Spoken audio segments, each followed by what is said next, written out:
जय हिंद दोस्तों, good morning to all of you. Welcome back to RM classes. I am Suraj. इस video में आज हम डिस्कस करेंगे 19 सितंबर 2023 के करंट अफेयर्स के बारे में। वीडियो को लास्ट तक देखना है क्योंकि इस वीडियो के लास्ट में कुछ क्वेश्चन होंगे रिवीजन और प्रैक्टिस करने के लिए। अगर आप चाहें तो हमारे टेलीग्राम चैनल से भी जुड़ सकते हैं, उसका लिंक मैंने डिस्क्रिप्शन बॉक्स में डाल दिया है।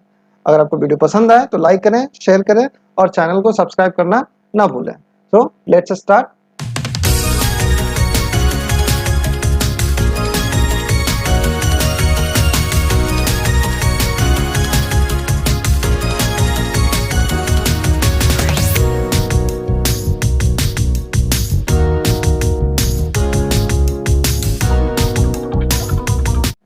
आज का पहला खबर है कि मध्य प्रदेश सरकार ने ओमकारेश्वर में शंकराचार्य की 108 फुट की प्रतिमा का अनावरण किया।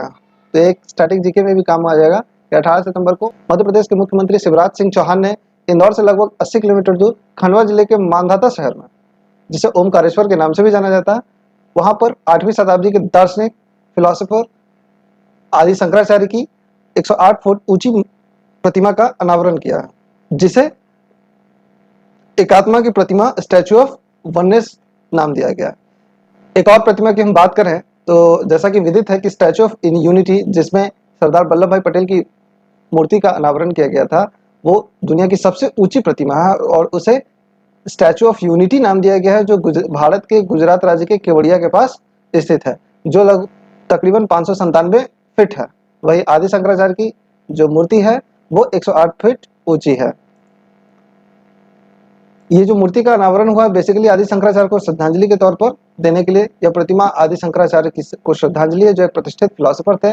उन्होंने जो है अद्वैत वेदांत दर्शन पर ज्ञान प्राप्त करने के लिए 12 साल की उम्र में ओमकारेश्वर का दौरा किया था। ये एक स्टैटिक जीके की तरह काम करेगा कि अद्वैत वेदांत दर्शन पर ज्ञान प्राप्त करने के लिए वो ओमकारेश्वर आए थे। उन्होंने देश भर में इस वेदांत का प्रचार करने के लिए यात्रा शुरू करने से पहले इस दर्शन का अध्ययन करने के लिए ओमकारेश्वर में 4 साल बिताए थे। मूर्ति चित्रण की बात करें तो शंकराचार्य को 12 वर्ष की आयु में दर्शाया गया है, जिस आयु में उन्होंने ओमकारेश्वर का दौरा किया था। उस समय उनकी कोई तस्वीर या पेंटिंग मौजूद नहीं थी, इसलिए विभिन्न प्राचीन साहित्यिक स्रोतों के आधार पर एक छवि बनाने के लिए एक चित्रकार को चुना गया। बढ़ते अगली खबर की तरफ। अगला इंपॉर्टेंट खबर स्पोर्ट्स से रिलेटेड है कि फेरारी के कार्लोस सैंज ने 2023 का सिंगापुर ग्रांड प्रिक्स जीता है। जैसा कि आप जानते हैं कि पिछले जितनी भी रेसें हुई है उसमें मैक्स वर्स्टेपन ने जीत हासिल की है। उन्होंने लगातार 10 बार जो है ग्रैंड प्रिक्स जीता था, लेकिन इस बार उनका उस जीत की लय को तोड़कर फेरारी के कार्लोस साइंज ने सिंगापुर ग्रैंड प्रिक्स जीत लिया है। बात करें तो मैकलेरन के लैंडो नॉरिस ने दौड़ में दूसरा स्थान हासिल किया है, वही कार्लोस साइंज ने इस प्रतियोगिता को जीत लिया। बात करें अभी से पिछली बार में जितनी प्रतियोगिताएं हुई है ग्रैंड प्रिक्स की, उसके बारे में बात कर लेते हैं। तो पिछली रेस प्रतियोगिताओं में तकरीबन 10 प्रतियोगिता में मैक्स वर्स्टेपन ने जीत हासिल की है, जैसे Italian grand prix, Dutch grand prix, Hungarian grand prix, British grand prix, Canadian grand prix. इस तरह से आप सूची में देख सकते हैं कि पिछले 10 प्रतियोगिताओं को मैक्स वर्स्टेपन ने जीता है, लेकिन इस बार सिंगापुर ग्रैंड प्रिक्स जो है कार्लोस साइंज ने जीता है। तो यह एक इंपॉर्टेंट प्रश्न बन सकता है। अगला इंपॉर्टेंट खबर है फाइनेंशियल सेक्टर से कि इंडियन बैंक जो है भारत का पब्लिक सेक्टर बैंक है, उसने वित्तीय समावेशन सेवाओं को बढ़ावा देने के लिए आईबी साथी पहल की शुरुआत की है। इंडियन बैंक ने वित्तीय समावेशन की दिशा में अपने प्रयासों को मजबूत करने के उद्देश्य से आईबी साथी समग्र समावेशन के लिए सतत पहुंच और संरेखित प्रौद्योगिकी नामक एक नई पहल शुरू की है। इस खबर की बात करें तो इंडियन बैंक अपने सभी केंद्रों पर निश्चित आउटलेट के माध्यम से हर दिन कम से कम 4 घंटे बुनियादी बैंकिंग सेवाएं प्रदान करने के लिए प्रतिबद्ध है, जिसका उद्देश्य बैंकिंग सेवाओं और व्यापक पहुंच सुनिश्चित करना है। इंडियन बैंक अपने बीसी नेटवर्क, जिसे बैंकिंग कॉरेस्पॉन्डेंस कहते हैं, कस्टमर सर्विस पॉइंट को उसका विस्तार करने की महत्वाकांक्षी योजनाओं पर काम कर रहा है और इस बैंक का लक्ष्य है कि 5000 से अधिक नए बीसी तैनात किए जाए मार्च 2024 तक। वर्तमान में इसके पास पहले से 10,750 बीसी है और 15,000 बीसी और 1500 बीसी बढ़ा करके आगे करने का इनका लक्ष्य है। बात करें अगले खबर की तरफ, तो अगला खबर है लेखिका और फिल्म निर्माता गीता मेहता का 80 वर्ष की आयु में निधन हो गया। ठीक है, तो आइए इसके बारे में जानते हैं। गीता मेहता का 80 वर्ष की आयु में निधन हो गया। उन्होंने कई प्रशंसित पुस्तकें लिखी हैं, जिसमें Karma Cola, snacks and landers, river सूत्र, राज और एटर्नल गणेश शामिल है। उनकी साहित्यिक कृतियों की बात करें तो उनकी साहित्यिक कृतियों को लगभग 21 भाषाओं में अनुवाद किया गया है और भारत में बेस्ट सेलर का दर्जा भी मिला है। मेहता ने टेलीविजन वृत्त चित्रों की दुनिया में महत्वपूर्ण योगदान दिया। ब्रिटेन हो या यूरोपीय या अमेरिकी नेटवर्क के लिए कम से कम 14 वृत्त चित्रों का निर्माण और निर्देशन भी किया है। उनकी एक उल्लेखनीय डॉक्यूमेंट्री थी डेडलाइन बांग्लादेश।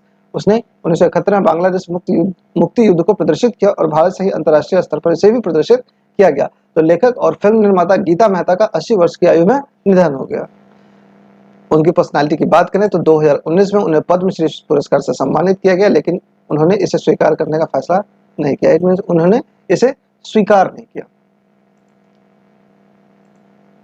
अगला इंपॉर्टेंट खबर है यूनेस्को से रिलेटेड कि भारत के ऐतिहासिक शांति निकेतन को यूनेस्को द्वारा विश्व धरोहर सूची में शामिल कर लिया गया। पश्चिम बंगाल स्थित शांति निकेतन ने यूनेस्को के विश्व धरोहर के रूप में मान्यता प्राप्त होने का प्रतिष्ठित दर्जा हासिल कर लिया। सऊदी अरब के रियाद में आयोजित 45वीं विश्व धरोहर समिति की बैठक के दौरान इस महत्वपूर्ण उपलब्धि की आधिकारिक पुष्टि की गई, जिसमें भारत में 41वीं विश्व धरोहर संपत्ति के रूप में इसे चिन्हित किया गया। तो आप कह सकते हैं कि सऊदी अरब के रियाद में जो 45वीं विश्व धरोहर समिति का आयोजन किया गया था उसमें ये घोषणा की गई और ये जो है भारत का 41वां विश्व धरोहर संपत्ति के रूप में चिन्हित हो गया है। इसकी बात करें इस यूनिट की तो इसका मुख्यालय पेरिस फ्रांस में है और महानिदेशक एंड्रे अजोले है। इसकी स्थापना 16 नवंबर 1945 को लंदन यूनाइटेड किंगडम में हुई थी। वर्तमान में इसके 193 सदस्य और 11 सहयोगी सदस्य हैं। बात करें शांति निकेतन के बारे में तो शांति निकेतन की स्थापना सन 1863 में रविंद्रनाथ टैगोर ने एक आश्रम के रूप में की थी। 1901 में रविंद्रनाथ टैगोर ने शिक्षा की पारंपरिक गुरुकुल प्रणाली का अनुसरण करते हुए एक स्कूल और कला केंद्र में इसे बदल दिया था।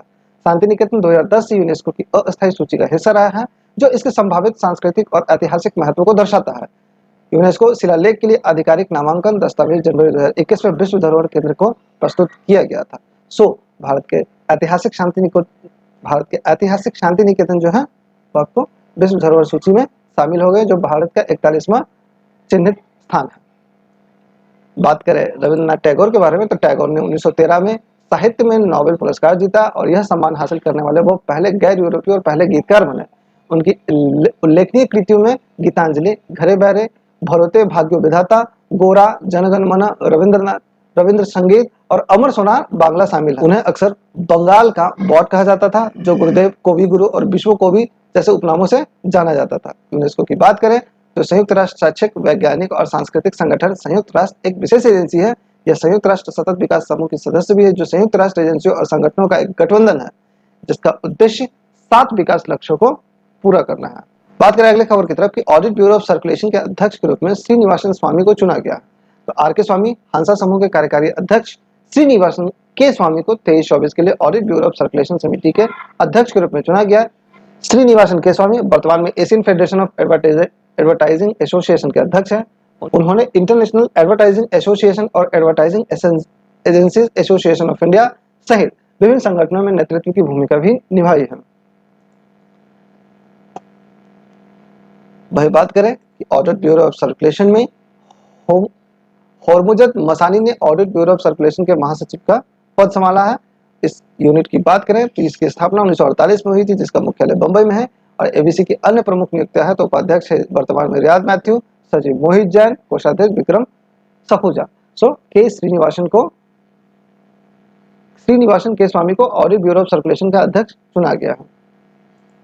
बढ़ते अगले खबर की तरफ। अगला खबर है कि अपूर्वा चंद्रा ने भारत की G20 अध्यक्षता पर पीपुल्स G20 नामक ई पुस्तक का अनावरण किया। यह भी एक इंपॉर्टेंट खबर है कि सूचना और प्रसारण मंत्रालय में जो सचिव है वर्तमान में अपूर्वा चंद्रा जी, उन्होंने आज दिल्ली में भारत की G20 अध्यक्षता पर पीपुल्स G20 नामक ई पुस्तक का अनावरण किया। पत्र सूचना कार्यालय के महानिदेशक श्री मनीष देसाई और सूचना प्रसारण मंत्रालय व पीआईबी के अन्य वरिष्ठ अधिकारियों की उपस्थिति में इस पुस्तक का विमोचन किया गया। भारत की G20 अध्यक्षता की पूरी यात्रा को प्रस्तुत करने वाली यह पुस्तक 3 खंडों में विभाजित है। पहला खंड नई दिल्ली में 9-10 सितंबर 2023 के दौरान आयोजित G20 शिखर सम्मेलन से जुड़ा हुआ है। इस पुस्तक में G20 की संरचना और कामकाज को समाहित किया गया है और समूह की भारत की अध्यक्षता के तहत कई पहलों पर विस्तार से बताया गया है।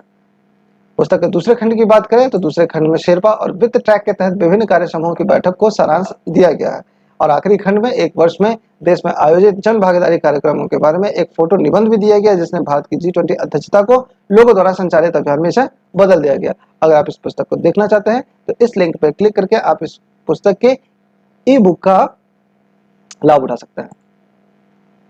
बढ़ते अगले खबर की तरफ। NHAI ने बेंगलुरु में मल्टी मॉडल लॉजिस्टिक पार्क विकसित करने के लिए एक समझौते पर हस्ताक्षर किया है।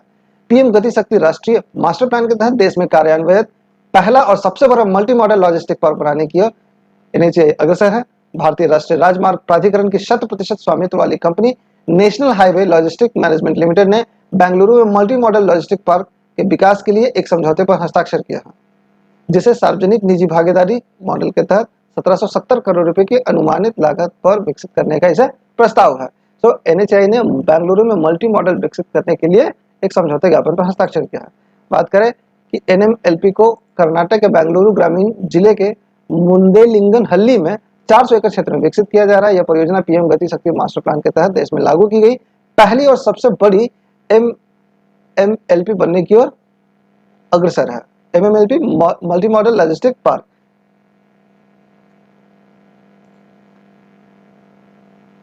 बात करें तो मल्टी मॉडल लॉजिस्टिक पार्क को 3 चरणों में विकसित किया जाएगा। पहला चरण 2 साल में पूरा होने की संभावना है। MMLP 45 वर्षों की रियायती अवधि के अंत तक लगभग 30 मिलियन माल ढुलाई की सुविधा प्रदान करेगा और बेंगलुरु और तुमको जैसे निकटवर्ती क्षेत्रों में औद्योगिक क्षेत्रों को अधिक बढ़ावा देगा। इस प्रकार देख सकते हैं कि ये मल्टी मॉडल लॉजिस्टिक पार्क जो है इस प्रकार का देश में पहला है और इसे NHAI विकसित करेगा।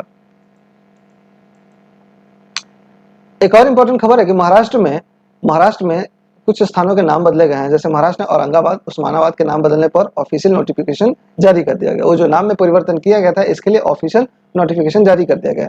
महाराष्ट्र सरकार ने औरंगाबाद और उस्मानाबाद जिलों का नाम बदलकर क्रमशः छत्रपति संभाजीनगर और धाराशिव रखने के संबंध में एक ऑफिशियल नोटिफिकेशन जारी कर दी। कई महीनों पहले सुझाव और आपत्तियां इसके अगेंस्ट मांगी गई थी, जिसके बाद उपमंडल, गांव, तालिका और जिले समेत विभिन्न स्तरों पर इन नामों को बदलने के लिए निर्णयों को अंतिम रूप दिया गया था। यह नोटिफिकेशन राज्य के राजस्व विभाग द्वारा जारी की गई है। औरंगाबाद और उस्मानाबाद का नाम बदलकर क्रमशः छत्रपति संभाजीनगर और धाराशिव करने का निर्णय शुरू में पिछली महाविकास आधारी सरकार की पिछली कैबिनेट के दौरान ही ले लिया गया था। 29 जून 2022 को लिए गए इस फैसले की अध्यक्षता तत्कालीन मुख्यमंत्री उद्धव ठाकरे ने की थी। इससे ठीक पहले उन्होंने एकनाथ शिंदे के नेतृत्व में विद्रोह के बाद इस पद से इस्तीफा दे दिया था। औरंगाबाद और उस्मानाबाद के नाम बदलने पर ऑफिशियल नोटिफिकेशन जारी कर दिया गया है। आइए बात करते हैं इसके ऐतिहासिक दृष्टिकोण के बारे में। तो औरंगाबाद, जिसका नाम मुगल सम्राट औरंगजेब के नाम पर रखा गया था, ठीक उसी तरह उस्मानाबाद का नाम हैदराबाद रियासत के 20वीं सदी के शासक के नाम पर रखा गया था। औरंगाबाद का नाम संभाजी करने का निर्णय ऐतिहासिक और सांस्कृतिक महत्व रखता है। छत्रपति संभाजी प्रसिद्ध योद्धा राजा छत्रपति शिवाजी महाराज के सबसे बड़े पुत्र और अपने पिता द्वारा स्थापित मराठा राज्य के दूसरे शासक थे। 1689 में औरंगजेब के आदेश पर इनकी फांसी मराठा इतिहास में एक अध्याय बन चुकी थी। वही मराठवाड़ के ऐतिहासिक महत्व की बात करें तो मराठवाड़ा, जो कभी निजाम शासित हैदराबाद साम्राज्य का हिस्सा था, उसमें कुल 8 जिले शामिल थे, जिसमें छत्रपति संभाजीनगर, धाराशिव, जालना, बीड़, लातूर, नांदेड़, हिंगोली और परभनी। यह क्षेत्र महत्वपूर्ण ऐतिहासिक सांस्कृतिक महत्व रखता है, जो नाम बदलने के निर्णय और उसके बाद के घटनाक्रम को महाराष्ट्र के राजनीतिक परिदृश्य का महत्वपूर्ण पहलू बनाता है। ये आज के कुछ इंपॉर्टेंट करंट अफेयर्स थे जिनसे एग्जाम में प्रश्न बन सकते हैं। तो चलिए आज के करंट अफेयर से रिलेटेड कुछ क्वेश्चन को प्रैक्टिस कर लेते हैं। आपका पहला प्रश्न है कि हाल ही में संपन्न हुए एशिया कप का खिताब भारत ने जीता है, तो भारत ने यह खिताब कितनी बार जीता है? तो भारत ने यह खिताब जो है कुल 8 बार जीता है। जिसमें श्रीलंका की बात करें तो श्रीलंका ने इस खिताब को 6 बार और वहीं पाकिस्तान जो है, पाकिस्तान ने इस खिताब को महज 2 बार जीता है। ठीक है, बढ़ते अगले प्रश्न की तरफ। अगला प्रश्न है विश्व बांस दिवस कब मनाया जाता है? तो हर वर्ष दुनिया भर में विश्व बांस दिवस 18 सितंबर को मनाया जाता है। अगला प्रश्न है जमीनी स्तर पर क्रिप्टो अपनाने में भारत 154 देशों में कितने स्थान पर है? तो इस मामले में भारत जो है पहले स्थान पर है।